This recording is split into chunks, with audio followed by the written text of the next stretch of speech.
Welcome, subscribers. We are continuing our incredibly interesting discussion with Freeman, and we have spent about an hour talking about movies and a whole lot more, the symbology behind it. And to get this segment going, I basically want to continue where we left off, but I wanted to dive into a little bit about Battlestar Galactica. I did a marathon on this series a while back, and I just love this stuff. Fascinating material, and the mythological connections that are being made are very interesting. They connect the zodiac and all of this stuff, and obviously, as you say, as we pointed out here, this connects with Mormon mythology, I guess, the creation of this. But do you know, Freeman, if there are actually robots, so to speak, mentioned in the Mormon doctrine? This generated line that the humans created that ended up being their own destruction. The thing that I find most interesting about, and I don't know whether the Mormons, because the stuff that they propose in the Battlestar Galactica series, you're not going to find in the Book of Mormon. But you will find that they do feel that there is a star that is closest to the throne of God, which is called Kolob. Yeah. And you'll find that the gods of Kobol are where the humans find all of their mythos. Yeah. And how. What I find most curious about this Battlestar Galactica series is that the Cylons are monotheistic and the humans are polytheistic. Yeah, yeah. And so the Cylons almost propose my frame of view, that the universe is alive and working to the benefit of humanity. Exactly. Yeah, it almost feels like it is, in some sense, a reverse image, because, I mean, the as you say, the robots are the more spiritual creatures, and the depicted humans in the series are very, as you say, very non-spiritual in that sense. Yes, definitely. They're set as secular, but yet at the same time, their prophecies are coming true, as they find that their scriptures are actually a path to find the lost 13th tribe, which of course is what the Mormons claim to be. Yeah. There are many, many interesting things in the Battlestar Galactica mythos. Yeah. Certainly, one that I find truly intriguing from the 1970s series is the subterranean insectoids known as the Ovians. And these, when you start getting into DMT research and understanding dimethyltryptamine and its effects on the brain, and this is a chemical that is produced on birth and on death, and many people that are now taking DMT as a psychedelic substance are finding that they come across characters that are insectoid and very much praying mantis-like. And in the Battlestar Galactica series, in the early one, they had these Ovions that were the insectoids that would actually feed off of humans. And they were a subterranean insectoid race that ate humans. And strangely enough, they would lead the humans to be fed upon or to eat through a gambling, very much a Las Vegas planet. And they would go to this Las Vegas planet and end up getting eaten by the Ovion insectoid creatures. Amazing. By the way, have you seen any of the series Surface or Invasion? Oh yes. Boy, did that not fit into my whole mythos. Yeah, I can imagine. Certainly, and of course that was right at the time of Katrina, and what was the story but that there was a hurricane that brought in these, or covered the arrival of these amphibian beings that came to eat man. Yeah, exactly, and this, I think at least Invasion was placed in Florida also. Yes. In the vicinity of where Katrina struck, but this was like in the very same month, I guess. So yes, it was. Yeah. I did put an article about that on my website as well.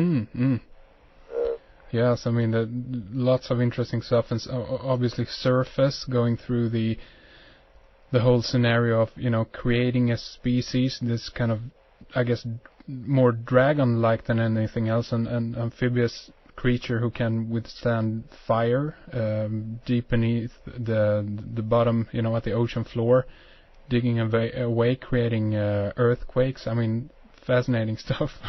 Yeah, it brings you to the concept of Leviathan and the rise of the serpent. Yeah. And in the Bible they have the Rephaim, who are the submarine demons, submariner demons. Yeah. That correlate with the Nephilim and the fallen angels again. Yeah. So we can constantly come back to this motif and how they are promoting it. Yeah, yeah. And by the way, in the Surface also, I guess we could mention, for those who might want to see it and don't want to hear this, hold tune away for a few moments here. But we have the whole theme of the I don't know if you remember this, the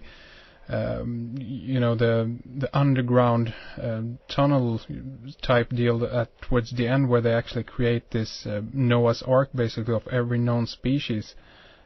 Take this down to the sub level, I guess underground bases or something like that, and meanwhile the surface is being flooded or recreated, I guess.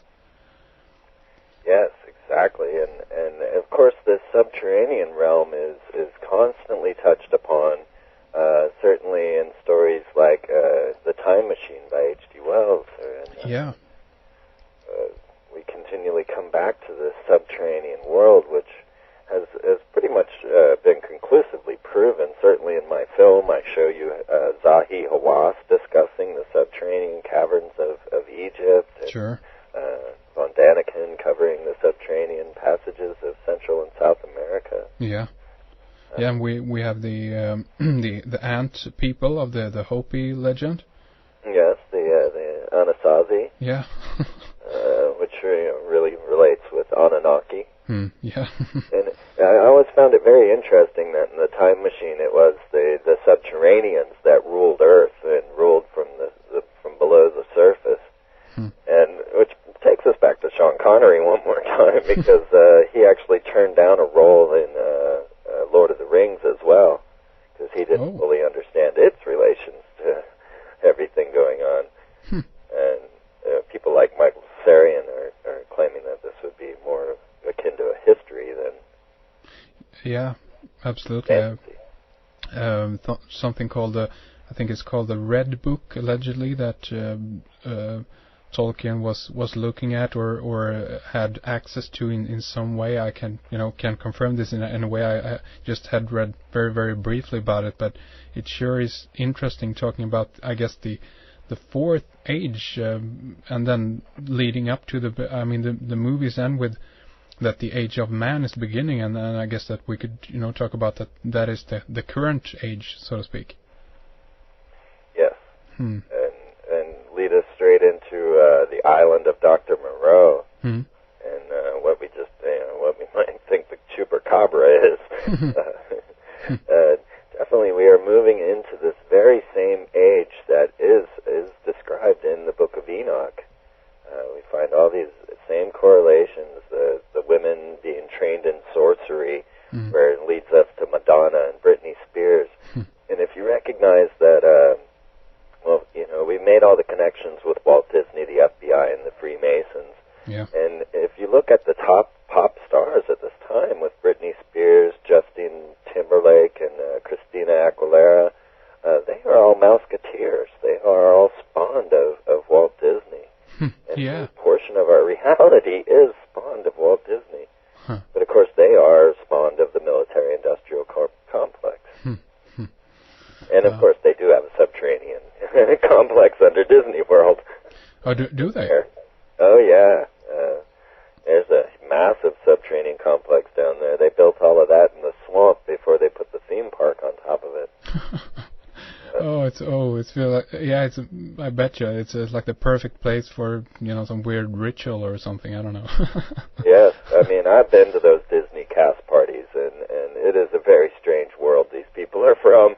I don't know what it is about Disney, what it does to those people, but you would feel very odd if you went to one of their cast parties. I've been to them, and well, when like the Baptists aren't allowed to go to Disney World, and one of the main beefs that they have is due to the fact that about 95% of the employees at Disney World are homosexual. I don't know why this is, but definitely it's true. I've experienced it myself. They're mostly homosexual there at Disney. Okay, strange. These very mythos that Disney programmed into us for the FBI. Fantasia, of course, was not acceptable to the public when it was released, and they had to hold off and release it later. And that being the whole story of Faust and his magic, his apprentice, the magician's apprentice that loses control. Yeah. Now, one movie I just want to toss out there real quick is this film Hoodwinked, which is a children's film, and I haven't yet seen it. But after my friends in Kansas saw my corporate logos film, they all ended up joining the Masons. That type of result. And I now have 3 of my best friends who have sworn to the altar of Lucifer. I'm not sure why. Okay. But I must have sparked some curiosity. But it turns out that all of the lodges there in Kansas had gotten together to go watch this film, Hoodwinked. I desperately want to go rent it. I just haven't, because it is just a child's film, and I can't figure out. But of course, when you enter a Masonic lodge and you go through the ritual, you are hoodwinked or blindfolded, much as the character Eros in The Matrix. Yeah, absolutely. Yeah, but I haven't thought about that. It's so obvious now when you when you said that regarding the the Matrix, the scene with of course with the blinding light and him seeing through the blindfolded. It's right there, just as you say. Amazing. Do you know? Right in front of us. Yeah, absolutely. Really, psychology has shown us that we see what we expect to see. Yeah. And like I say with that Masonic temple downtown, people just don't see it. It's just not there. Yeah. And once you point it out to someone, then it's so obvious that it's self-evident.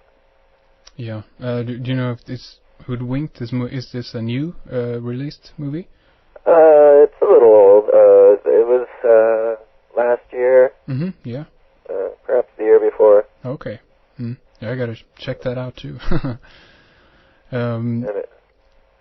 Yeah, one thing that comes to mind, of course, also is many of the recent, there have been a real surge, I guess, in the superhero movies coming out. I mean, all the, I guess, DC Comics type, old comics are coming to life in these recent years. I mean, we can talk about X-Men, Spider-Man, of course. You said, the recent Batman movies and so forth. I mean, what's your take on all of this? Why is this coming out now? Is it just because that the CG is becoming available, or some other reason maybe?